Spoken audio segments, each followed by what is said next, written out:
ପ୍ରାକୃତିକ ସମ୍ପଦର ଉପଲବ୍ଧତା, ଦୃଢ଼ ଶିଳ୍ପ ଭିତ୍ତିଭୂମି ଏବଂ ପ୍ରଗତିଶୀଳ ଶିଳ୍ପନୀତି ଓଡ଼ିଶାର ଶିଳ୍ପ ତଥା ଅର୍ଥନୀତି କ୍ଷେତ୍ରରେ ବ୍ୟାପକ ପରିବର୍ତ୍ତନ ଆଣିବା ସହ ପୂର୍ବ ଓ ଦକ୍ଷିଣ ପୂର୍ବ ଏସିଆ ପାଇଁ ଦ୍ୱାରଦେଶ ଭାବେ ବିଶ୍ୱ ମାନଚିତ୍ରରେ ସ୍ଥାନିତ କରିଛି।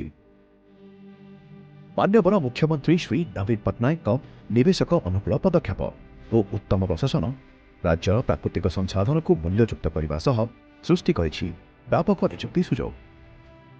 ଜଳ ଓ ସ୍ଥଳଭାଗରେ ପରିବହନର ସୁବିଧା ତଥା ବିଭିନ୍ନ ଉଦ୍ୟୋଗ ଏବଂ ତାହାର ସହଯୋଗୀ ଶିଳ୍ପ ପାଇଁ ଉତ୍ସର୍ଗୀକୃତ ପାରାଦ୍ୱୀପ ଜଗତସିଂହପୁର ଜିଲ୍ଲାର ଏକ ପ୍ରମୁଖ ସହର ଓ ବାଣିଜ୍ୟ କେନ୍ଦ୍ର। ଭାରତର ଏକ ପ୍ରଧାନ ବନ୍ଦର ବ୍ୟତୀତ ପାରାଦ୍ୱୀପରେ ଅନେକ ଛୋଟ ବଡ଼ କଳକାରଖାନା ଗଢ଼ି ଉଠିଛି। କଞ୍ଚାମାଲ ଆମଦାନୀର ସୁବିଧା ହେତୁ ସାର କାରଖାନା, ତୈଳ ବିଶୋଧନାଗାର ଆଦି ଶିଳ୍ପ ସ୍ଥାପିତ ହୋଇଛି।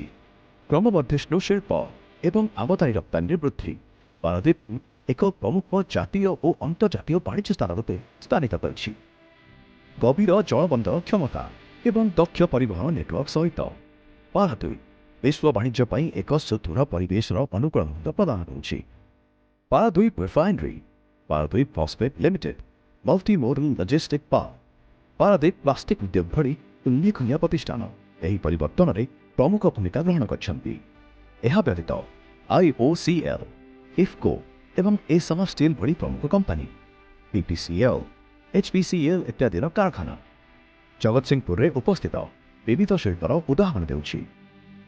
ସେହିପରି ମାନ୍ୟବର ମୁଖ୍ୟମନ୍ତ୍ରୀଙ୍କ ଦ୍ୱାରା JSW ଉତ୍କଳ ଷ୍ଟିଲ୍ କାରଖାନା, ରିନ୍ୟୁ ଇ-ଫୁଏଲ୍ ଗ୍ରିନ୍ ଆମୋନିଆ କାରଖାନା ଏବଂ ସିଭିକ୍ସ ଇଣ୍ଡିଆର ଅତ୍ୟାଧୁନିକ ରାସାୟନିକ କାରଖାନାର ଭିତ୍ତିପ୍ରସ୍ତର ସ୍ଥାପନ ନୂତନ ନିଯୁକ୍ତି ସୁଯୋଗ ସୃଷ୍ଟି କରିବା ସହ ଓଡ଼ିଶାର ଅର୍ଥନୈତିକ ବିକାଶରେ ପାରାଦ୍ୱୀପ ପ୍ରମୁଖ ଭୂମିକା ସୂଚାଇଛି। କେବଳ ବ୍ୟବସାୟ ନୁହେଁ, ଜିଲ୍ଲା ଓ ରାଜ୍ୟର ଅର୍ଥନୀତିରେ ଅଭିବୃଦ୍ଧି ଆଣିବାରେ ପାରାଦ୍ୱୀପର ଅବିଚ୍ଛେଦ୍ୟ ଭୂମିକା। ଓଡ଼ିଶାର ପ୍ରଗତି ପଥରେ ଜଗତସିଂହପୁରର ଅବଦାନ ଅତ୍ୟନ୍ତ ଗୁରୁତ୍ୱପୂର୍ଣ୍ଣ ଏବଂ ରାଜ୍ୟର ନିରନ୍ତର ବିକାଶ ଓ ସମୃଦ୍ଧି ପଥରେ ପାରାଦ୍ୱୀପ ସଦାସର୍ବଦା ଏକ ଅତୁଳନୀୟ ଭୂମିକା ଗ୍ରହଣ କରିବ।